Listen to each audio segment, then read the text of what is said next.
मर देती है। जब वो बच्चा मर जाता है, अब बच्चा मरने से चित्रकेतु इतना रोने लगे, रानी भी रोने लगती है।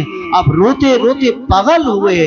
अब क्या करूं, बहुत मुश्किल से एक संतान मुझे प्राप्त हुई थी, एक पुत्र प्राप्त हुआ था, वो भी मर गया, वो भी उसका भी मृत्यु हो गई,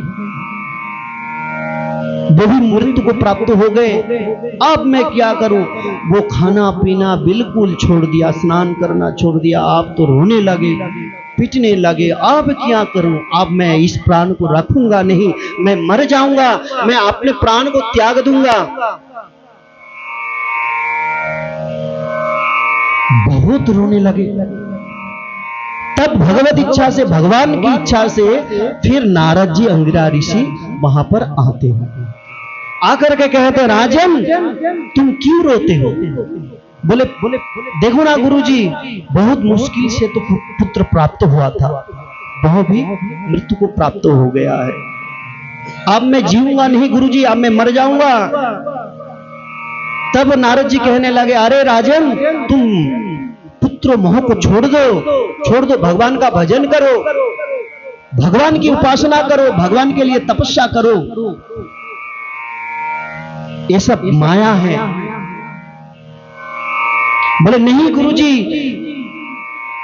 आप मुझे पुत्र प्रदान किए थे, आप पुत्र को जिला भी सकते हैं, आप पुत्र को दोबारा जीवन दान प्रदान कीजिए, नहीं तो मैं आपके सामने सिर पटक पटक करके मर जाऊंगा।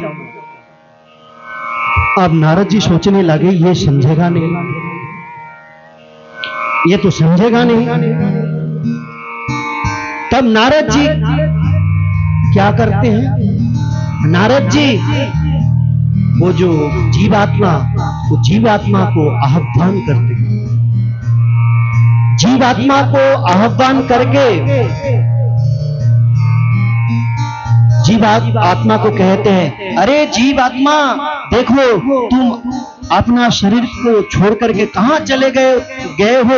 तुम्हारे पिता, तुम्हारी माता, तुम्हारे ये जो सज्जन, तुम्हारे बंधु बांधव तुम्हारे लिए दुखी हो रहे हैं और तुम छोड़ के चले गए हो इस शरीर को।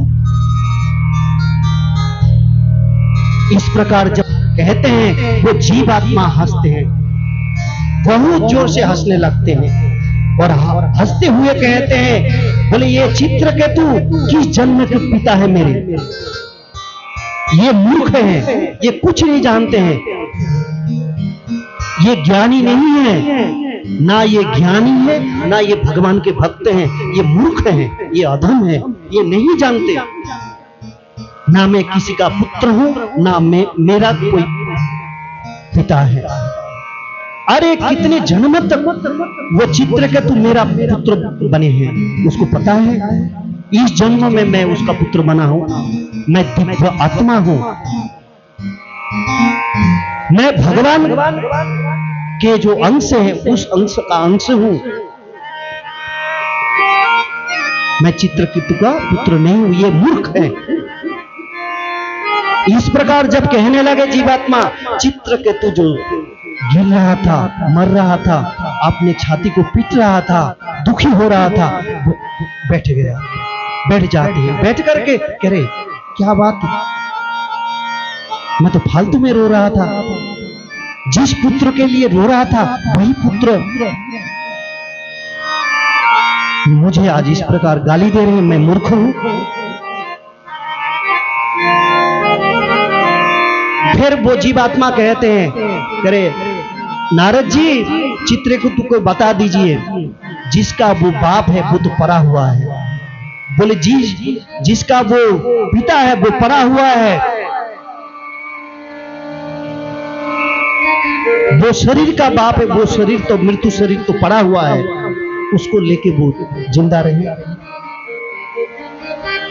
तब नारद जी चित्रकेतु को समझाते हैं, हे राजन तुम पुत्र मोह को छोड़ दो, ना तुम्हारे कोई पुत्र है, ना तुम किसी के पुत्र हो,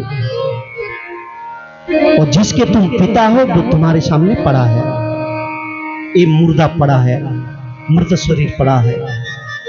तब नारद जी चित्रकेतु को दिव्य ज्ञान देते हैं और संकर्षण मंत्र प्रदान करते हैं, भगवान का नाम प्रदान करते हैं, दीक्षा प्रदान करते हैं। तब चित्रकेतु भजन करने लगे, संसार को छोड़ करके, राजपाट को छोड़ करके वो भगवान का भजन में लग गए।